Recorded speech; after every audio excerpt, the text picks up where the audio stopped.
Top 5 Power Slap Knockouts. You definitely missed these crazy knockouts. The deadliest punches in boxing history frequently leave a lasting impression. Who could ever forget Rocky Marciano's rough right hand, Joe Frazier's devastating left hook, or Mike Tyson's devastating uppercut? Such threatening punches may break an opponent's will. In this video, you'll find the top 5 power slap knockouts in boxing history. Let's uncover all about it. Instead of a long list of facts, the question of whose blow was the most devastating in history is mostly a matter of opinion. Although heavyweights sometimes have an edge when evaluating striking power, we also considered boxers of lesser weights who had a reputation for knocking out their opponents. George Foreman, short right. In the ring, George Foreman was a formidable opponent. When he defeated Joe Frazier in their 1973 heavyweight title bout, he turned the boxing world upside down. Foreman knocked Frazier to the ground 3 times in the first and second rounds. Foreman was not a friendly person back then. That character would emerge much later in his professional life. He possessed a barrage of lethal blows, but his short right hand could be launched quickly, knocking anyone down cold.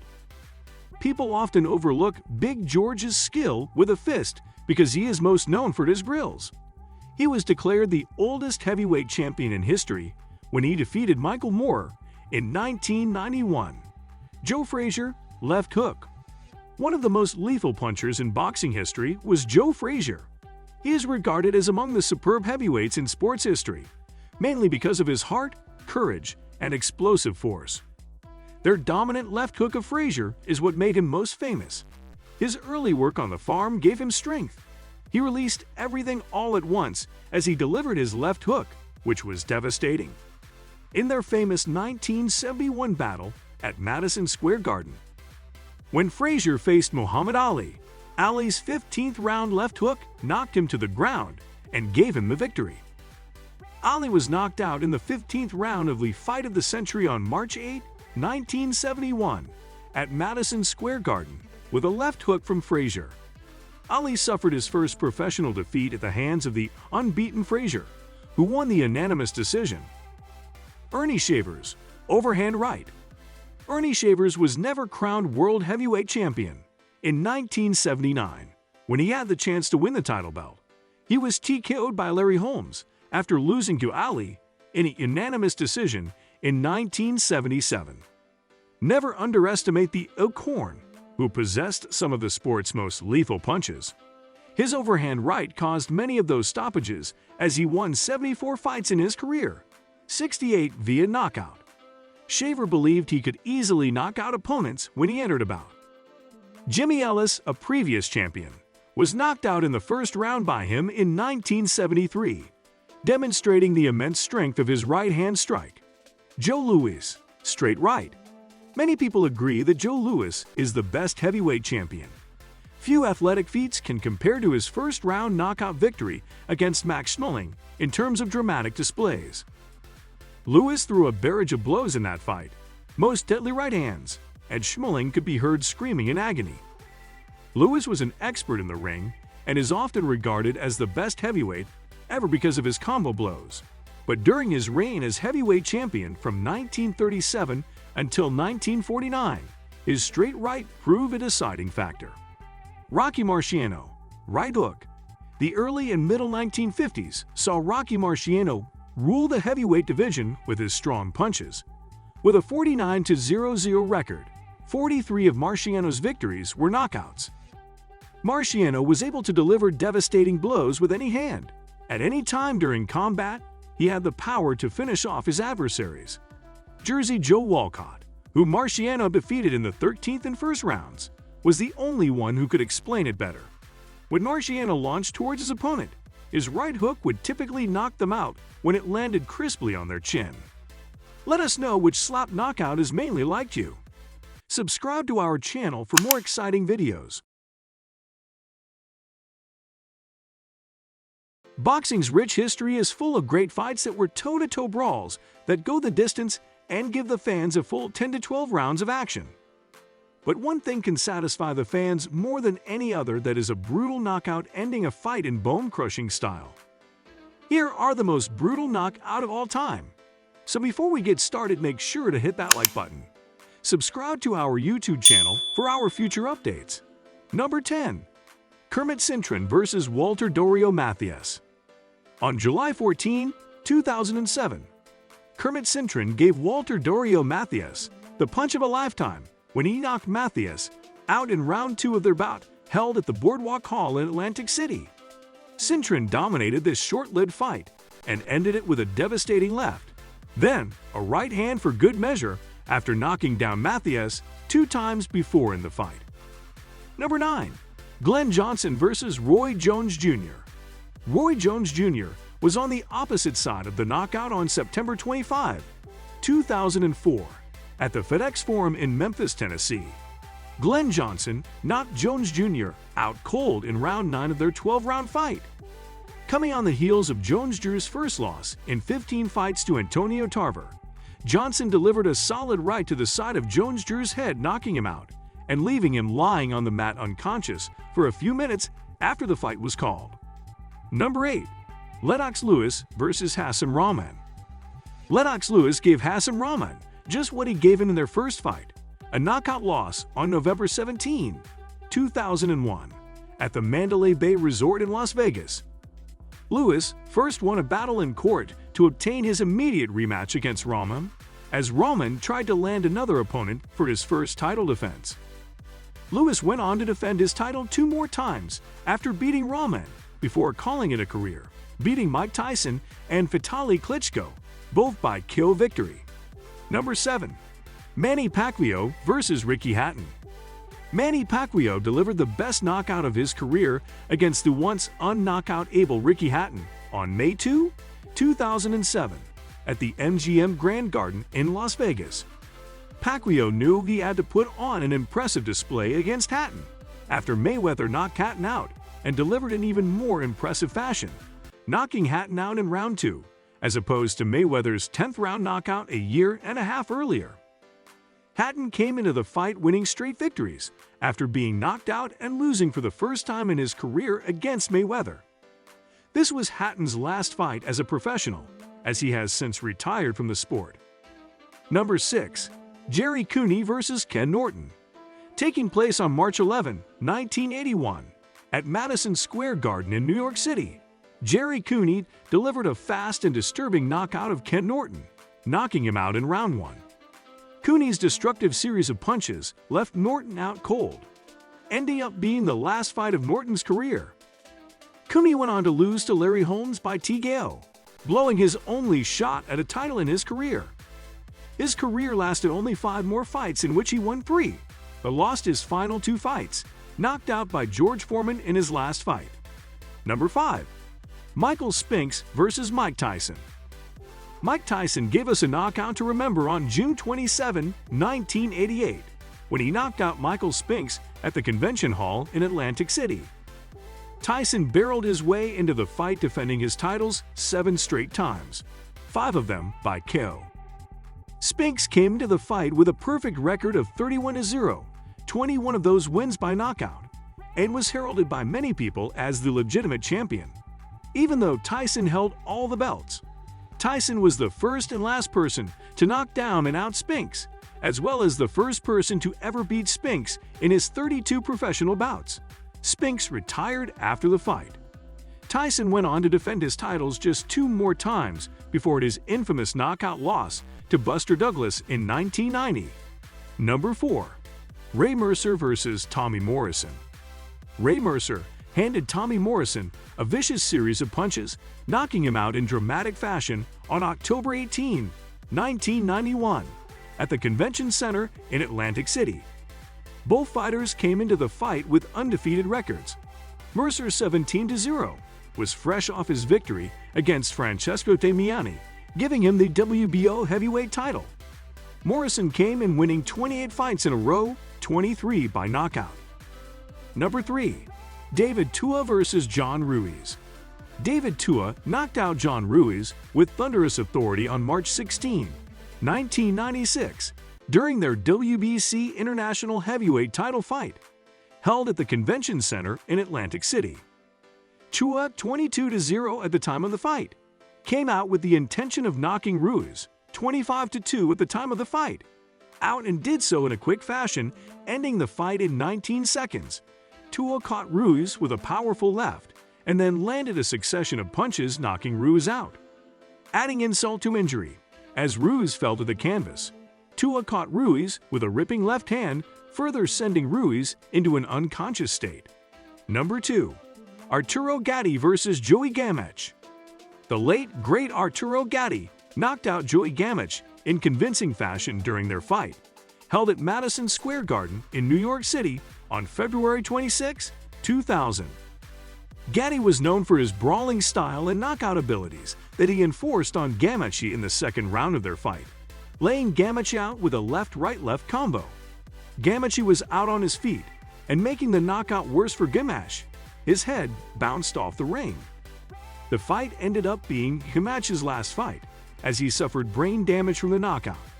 Gamech attributed it to Gatti putting on 19 pounds since they weighed in the day before, and took Gatti to court, but lost his case. Number 1. Julian Jackson vs. Harold Graham.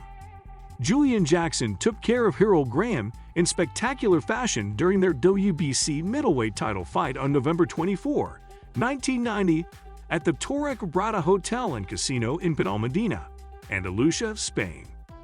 The devastating blow left Graham unconscious for around 5 minutes after he hit the canvas. The right hand that took him out knocked him out instantly. Then he took a vicious blow from the ring when his head bounced violently off the canvas, laying him out. With the pure one-shot power and a horrific head bounce Graham took, this, in my opinion, is the most brutal knockout in boxing history. That brings us to the end of this video.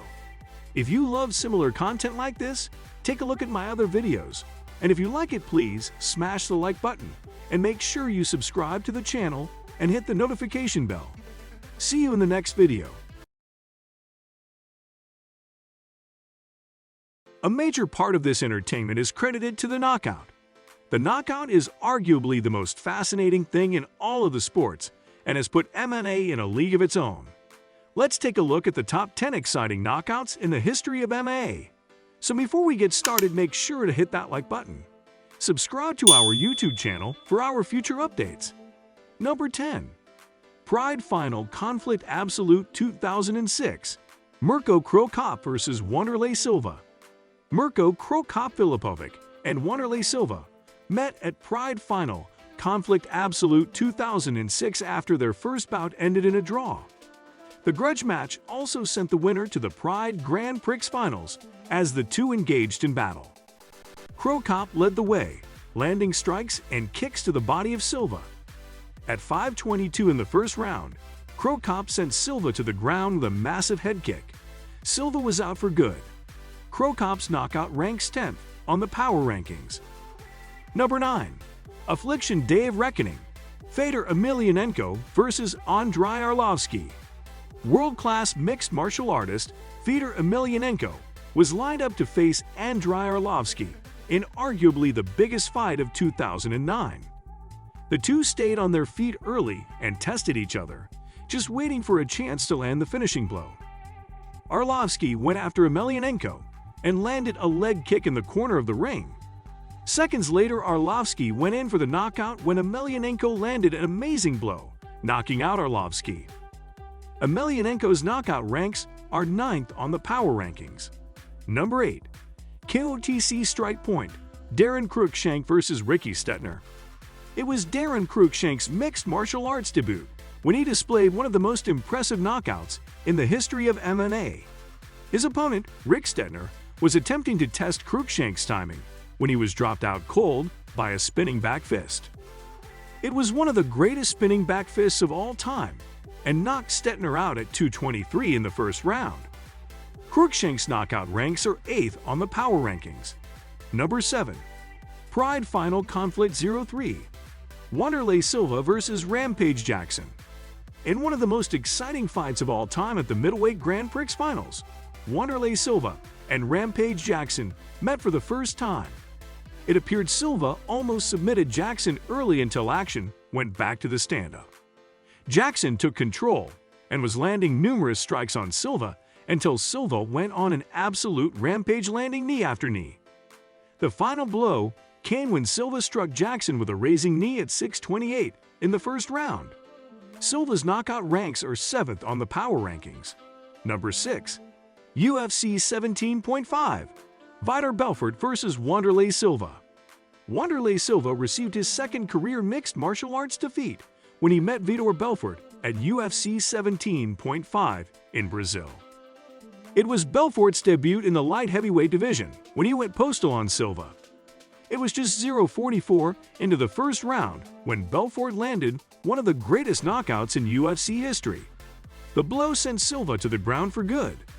Belfort's knockout earned 6th on the power rankings. Number 5. WEDC 41 Jose Aldo vs. Cub Swanson.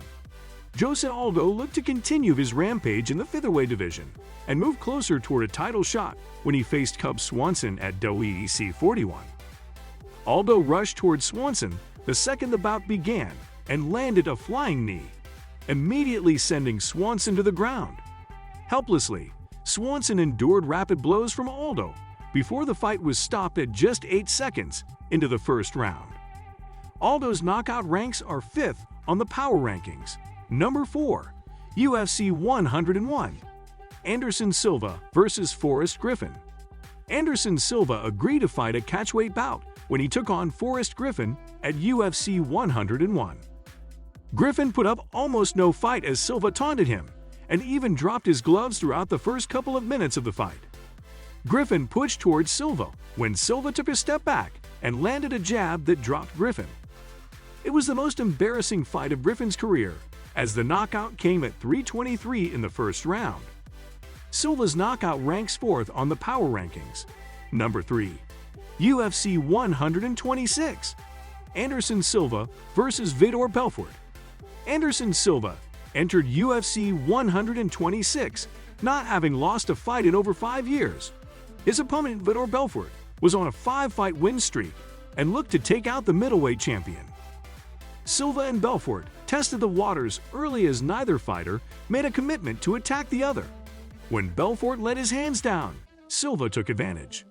At 3:25 in the first round, Silva connected on one of the greatest kicks in UFC history, knocking out Belfort. Silva's knockout ranks 3rd on the power rankings. Number 2. UFC 70 Gabriel Gonzaga vs. Mirko Cro Cop. Gabriel Gonzaga and Mirko Cro Cop Filipovic squared off in what would end in arguably the greatest knockout kick of all time. Gonzaga dominated the action early as he took Cro Cop down. Cro Cop managed to get the fight back on their feet when he received one of his own kicks. The high kick immediately dropped Cro Cop, and he has never been the same. The knockout came at 4:51 in the first round. Gonzaga's knockout ranks 2nd on the power rankings. Number 1. Pride Critical Countdown 2004 Rampage Jackson vs. Ricardo Arona. Quentin Rampage Jackson met Ricardo Arona at Pride Critical Countdown 2004 in what would end up being arguably the greatest knockout in the history of mixed martial arts. Jackson and Arona circled the ring when Jackson entered in on Arona. He took Arona down and looked to finish on the ground. Arona attempted to submit Jackson when things went wrong. Jackson, still on top, lifted Arona into the air and over his head. Jackson body slammed Arona to the ground and knocked him out immediately. Jackson's knockout ranks 1st in the power rankings. That brings us to the end of this video. If you love similar content like this, take a look at my other videos, and if you like it, please smash the like button and make sure you subscribe to the channel and hit the notification bell. See you in the next video. Dana White might not engage in a fight in the ring, but it has become increasingly obvious over time that the UFC president has a very difficult job. Dana has succeeded in getting his name more frequently in the news, whether he is coping with the massive amount of ego or attempting to deal with the myriad problems that overwhelm UFC each year. Here are 10 times Dana White shocked the MMA. But before we get started, be sure to subscribe to our channel and ring the bell to get notified about our latest videos. Number 10. Abu Dhabi Incident. Dana was incensed because he refused to put the belt around the Brazilian's waist after the long-established Anderson Silva left a major UFC event in Abu Dhabi in tatters with a very bizarre performance against Damian Maia. Number 9. The Money Fight. In some ways, it should have been clear to Dana how many issues he would create for himself by allowing Conor McGregor to fight Floyd Mayweather in one of the biggest fighting events of all time. We all believe that Dana would never allow one of his biggest stars to set a major precedent by dabbling in boxing. And still, he carried it out. In the Conor McGregor advertising banner, he collaborated with Mayweather Promotions. This altered everything for good and sparked new discussions about fighter independence and money, which Dana tries to steer clear of. Number 8. Done his responsibilities. We were all left with a bad aftertaste from the Elizeu Zaleski dos Santos and Benoit Santani fight at UFC 267 after the French prodigy was forced to accept some potentially career-altering damage in a one-sided hammering. The way the referee in issue had shielded the boxer was admirable. The referee's opportunity to compete in the UFC was snuffed out by Dana right away. Number 7. Never give up. It's absurd to think that Dana would ever challenge the light heavyweight champion in the UFC. But the MMA community was stunned when the president decided to box against Tito Ortiz a few years ago. Tito, though, was unwilling to agree to the bout. Because he was Tito's coach, Dana felt confident that he would. Unfortunately, there was no fight. Number 6. Buying the advertisement. You could have predicted how far the sport of MMA would go when Dana White and the Fortina brothers decided to invest $2 million in it. The sport was widely regarded as being far too brutal for popular consumption. To suggest that Dana and company made the UFC into a significant success story as soon as they got their hands on it would be an understatement. Dana might oversee all of the UFC's positive developments over the following 2 decades, finally bringing it to the point where it would be sold to WME-IMG for $4.2 billion.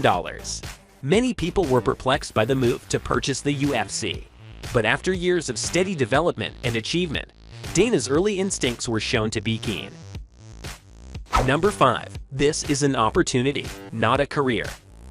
Dana left it to all of us to know exactly what he believed when reminding his competitors that a seat in the UFC is a chance, not a career, during a discussion that was ongoing regarding fighter pay and some of his athletes' refusal to compete during the COVID-19 outbreak.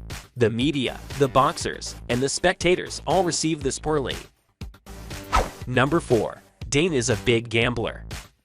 Dana is not the same guy he appears to be when operating behind closed doors.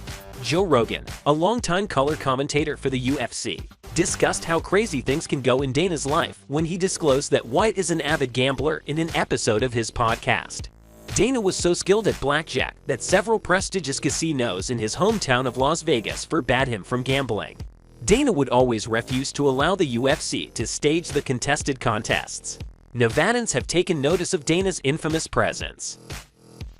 Number 3. Signing Ben Askren. Rewinding to 2016, it is improbable to see Dana White and Ben Askren having a friendly conversation. We all agreed on that.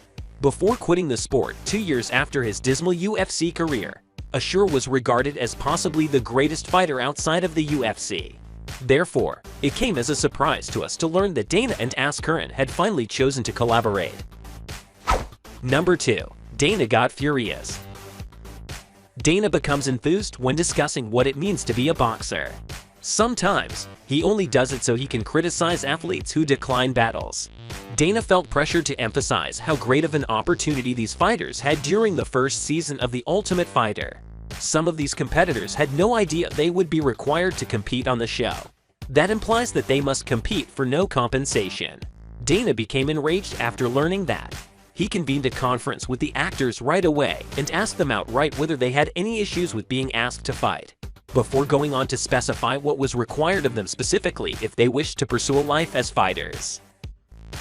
Number 1. Dana being Dana. The Jon Jones-related disaster at UFC 232 was on a different plane of privilege. Only a few days before what should have been a Las Vegas event featuring Jon Jones' return, The polarizing star managed to test positive for minute levels of the same chemical that Sam used to strip him of the championship he won by defeating Daniel Cormier in UC 214. This happened as a result of a pulsating effect that wasn't brought on by ingesting the same illegal chemical. Jones cannot participate because of a ban by the Nevada Athletic Commission. Dana, therefore, determined that the wisest course of action would be to quickly shift the entire event to California. People were astonished by this in general. So guys, that was it for this video. What did you think about our video? Let us know in the comment section below. If you are new to our channel, be sure to subscribe and ring that notification bell to get notified about our latest videos. Thanks for watching.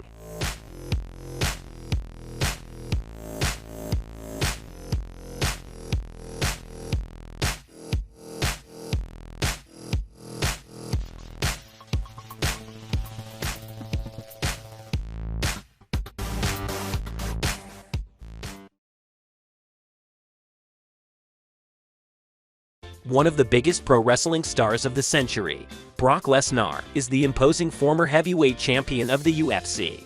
He demonstrated his fighting prowess when he made the switch from the WWE to the UFC. This individual, however, is not beloved by everyone. Over the years, he's made a lot of enemies. Let's talk about why UFC fighters hate Brock Lesnar. But before we get started, be sure to subscribe to our channel and ring the bell to get notified about our latest videos. His size. Never fail to acknowledge Lesnar's size, says defeated former middleweight Chael Sonnen. Chael's approach is a lot more intriguing than you might anticipate when it comes to the very enormous Brock Lesnar. Brick is a large person. When Sonnen proceeded to analyze some of his wrestling credentials from back in his youth, he gave him a serious dressing down for his NCAA wrestling experience. According to Sonnen, the reason Brock was able to succeed as a freestyle wrestler in the heavyweight division was that he was much larger than any of his rivals. His attitude. After completing his first professional MMA fighting outside of the UFC in the first round during his debut, he won the bout. Lesnar signed a contract that was undoubtedly lucrative after Dan and his team arrived at a knock-in. The promotion did not hesitate to put him up for a crucial test against the former champion Frank Mir, even if a steady ascent could have been the wiser course of action. Unexpectedly, Brock was able to overwhelm Mir and pummel him with some savage grit and pound right off the bat. Mir, who holds a black belt in BJJ, unfortunately, took advantage of him soon after. To secure the submission and force Lesnar to tap, he was able to locate his leg. But when they rematched, Lesnar prevailed because their animosity was far from ended. Brock allegedly went too far when he taunted Mir following the fight. Holding up the division. There was a period when it appeared as though the long-retired Brock would be handed an immediate opportunity at UFC Gold, despite having no wins to speak of in a year. Just after Daniel Cormier defeated Steven Miocic via knockout to win his second UFC championship. This was a blatant display of disdain on the part of the UFC toward the top 5 heavyweight contenders. Being the lovely man that he is, Steven Miocic, who appeared destined to face DC again, couldn't help but speak out about the unexpected stop to the division's normal flow and how he felt belittled by it all. The key takeaways from Miocic's remarks about Brock Lesnar seemed to suggest that the 300-pound behemoth was more than just a nuisance who was standing in the way of his legitimate chance to challenge Cormier for the belt. Miocic is the kind of man who can convey a lot with very few words. After a significant mid-fight change, Stipe successfully defended his title by coining DC in the 4th round. Lesnar never did return to the cage. His off-stage personality. Brock Lesnar's shockingly effective title rant was put to an end by Cain Velasquez. The heavyweight division entering a new age by brutally coining the champion made it appear as though the rivalry had come to an end.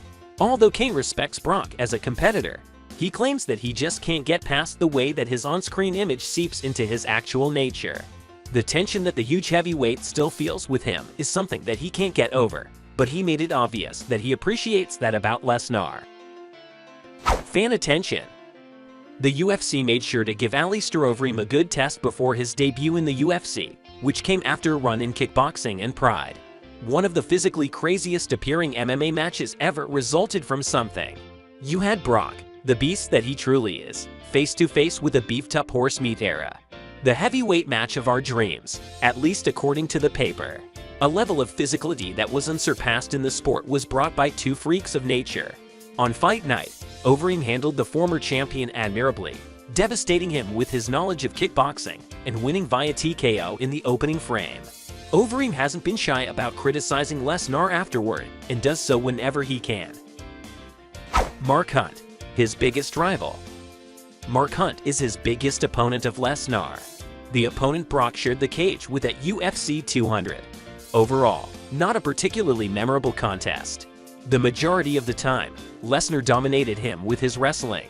Brock had been out of the ring for several years at that point, and they were eager to get him for their major UFC 200 event. He was excused from routine testing when he came out of retirement by the UFC and the relevant anti-doping agency. Lesnar seemed to be performing well in the cage overall, successfully fending off Hunt's one-hitter quita power to claim the deciding victory by a unanimous vote. But it was discovered that Lesnar had tested positive for a prohibited drug after the post-fight partying subsided and UFC 200 had passed. This would happen to Mark Hunt innumerable times in the past. So guys, that was it for this video. What did you think about our video? Let us know in the comment section below. If you are new to our channel, be sure to subscribe and ring that notification bell to get notified about our latest videos. Thanks for watching.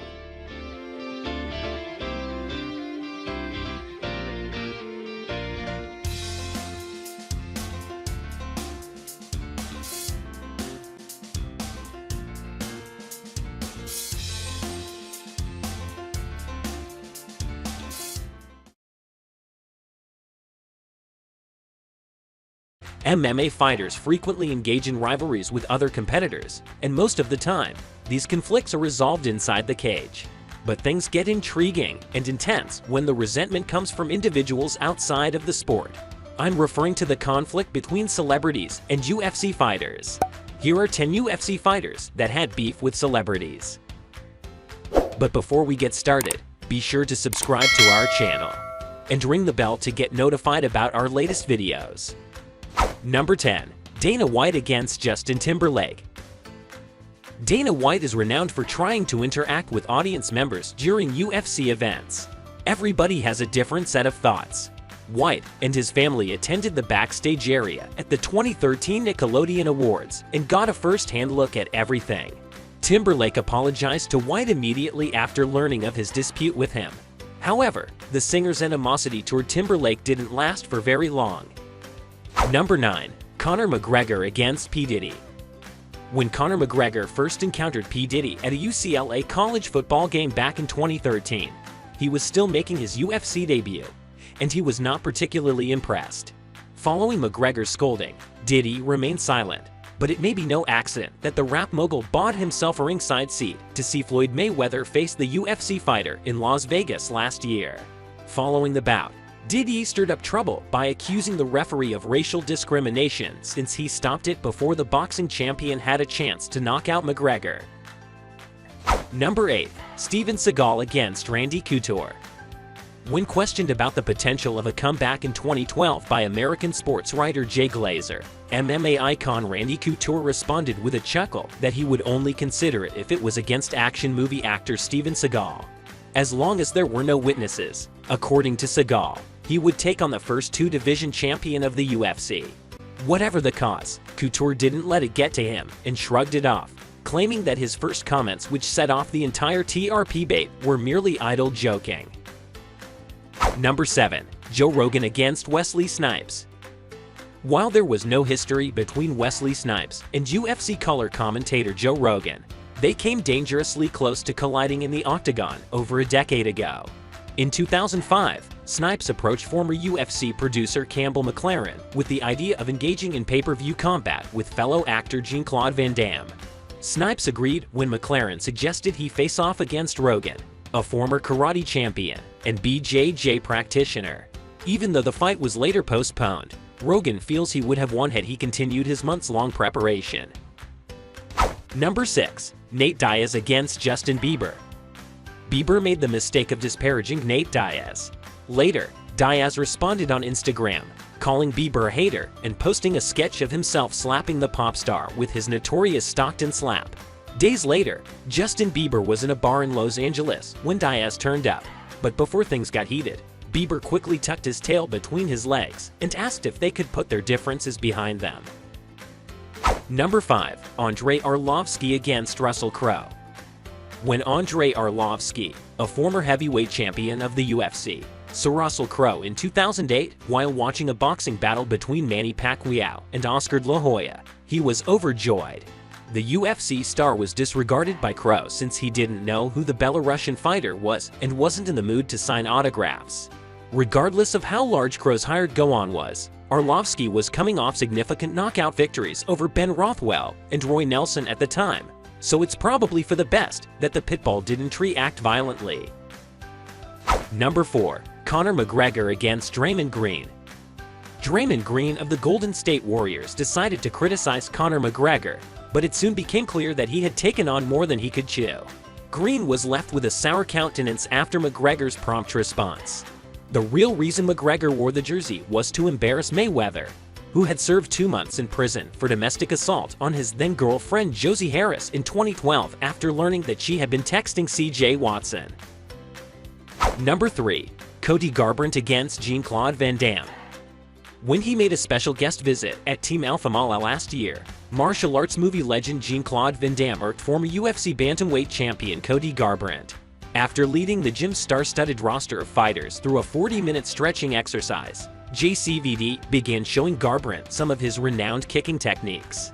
Thankfully, Garbrandt decided to refrain from seeking retaliation and instead left the gym to calm down, but he won't be hanging out with Van Damme anytime soon.